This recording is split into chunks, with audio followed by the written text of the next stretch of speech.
Hi, this is Linda. Today I'll share with you how I made an American Girl egg chair for about $30.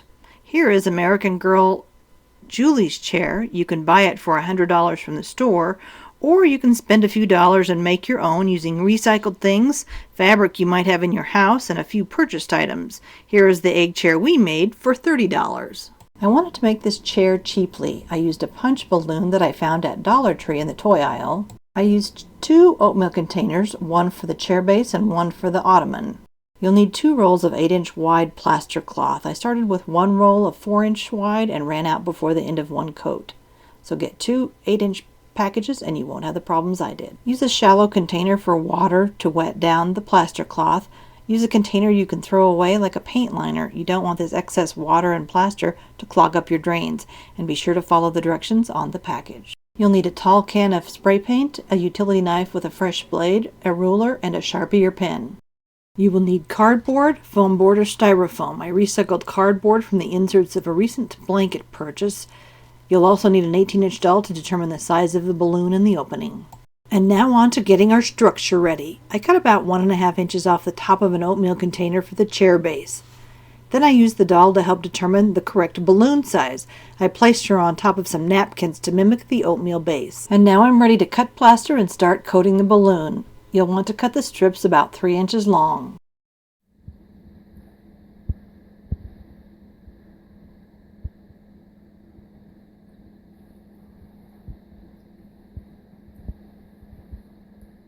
So this is my last piece. And it got a little bit dry, so I'm adding water to it. I will have to go over this spot right here. I can feel it is a little thin. I also have a spot up here, and I'm going to take this little piece that I cut for this, and I'm going to place it right there. Once this dries and I collapse the balloon, then I can go and repair the hole on the, or this area on the top or on the bottom and on this side. So what I'm doing now is just looking for any orange, and I can see some orange right in here. And so I'm going to go ahead, because this is fairly dry already and it dries very quickly. So what I'm going to do is put this piece, and I'm going to run it opposite of what I've done previously, so it adds a little bit of strength to it.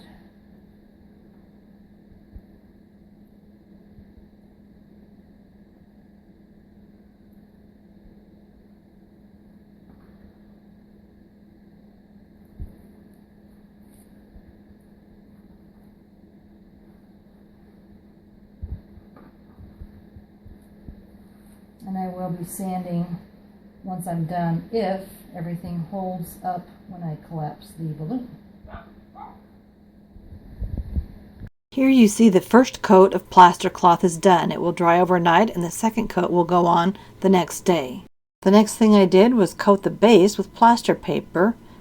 Then I attached the base to balloon with more plaster cloth. I've applied the second coat, and here's what it looks like after it's dried. I had made a pattern out of paper, and I roughed it in on the exterior of the egg to be prepared to cut the opening. I wanted to show what happened overnight. The balloon is starting to leak air. We are in a really cold environment, and we turn our heat down at night, so I have a feeling that the cold temperature aided this, but I don't really know how much my balloon is supporting my structure inside after the first night of the first layer. So I did want to point that out. You don't want to wait too long to put this together with the first and second layer, because your balloon may be collapsing on the inside. Now I'm getting ready to use a very small pin. I want the smallest hole possible to deflate, even though, as I showed you, we have some deflating that occurred overnight. So I'm going to give it the acid test and see what happens. And I can tell that pin is so small that it's going to take forever to it'll take forever to deflate.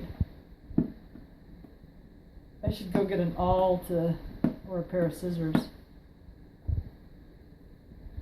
Oh, I can hear it. Okay. The reason I was using a pen was so that I wouldn't get some really fast deflating of air and collapsing my structure. But I think I'm going to have to go into my scissors. My poor scissors have been plasterized.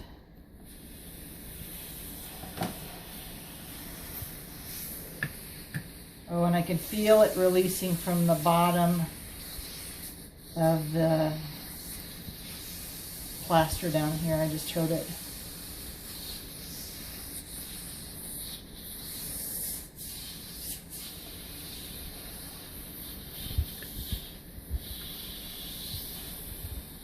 And this is a punch ball. You can see I still have the, oops, it's gone too. It pulled the handle from the punch bar through. So, I wonder if it's deflated enough to pull out. And it held! Yay! That's my balloon. And this is the opening that I need to just put a small couple of pieces of plaster cloth on. And this is the single layer hole I'm going to cut, or roughly what I'm going to try to cut. I'm going to poke an awl through at a couple of different places along the lines to get some holes, and then probably use a utility knife to try to cut. And I may actually have someone else cut because I have an arm in a sling right now. So thank you. Yay, success. I'm so excited. These two pictures show the opening. On the left it shows the original opening, and on the right it shows a larger opening. It took about 3 tries to get the opening exactly the way I wanted it. I needed to smooth out the exterior, so I made glue and gesso and applied 2 coats to this. On the left you see the first coat that was a little bit drippy, and I sanded that down. And then on the right you see the second coat. It smoothed it out quite a bit. Here's the egg chair, and I just timped in the chair part on the inside to see if it's going to work. I actually had a piece of fabric and some cardboard that fit almost perfectly with some little bending and shaping, and so I wanted to see if it was going to work before I do any batting or anything like that.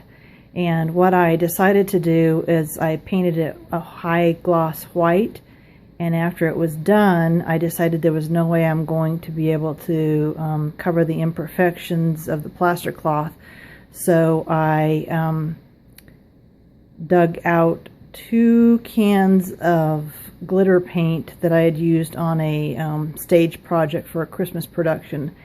And of course it's old stuff, so it didn't come out that well, but it does disguise the imperfections, and I'm going to roll it around so you can see it.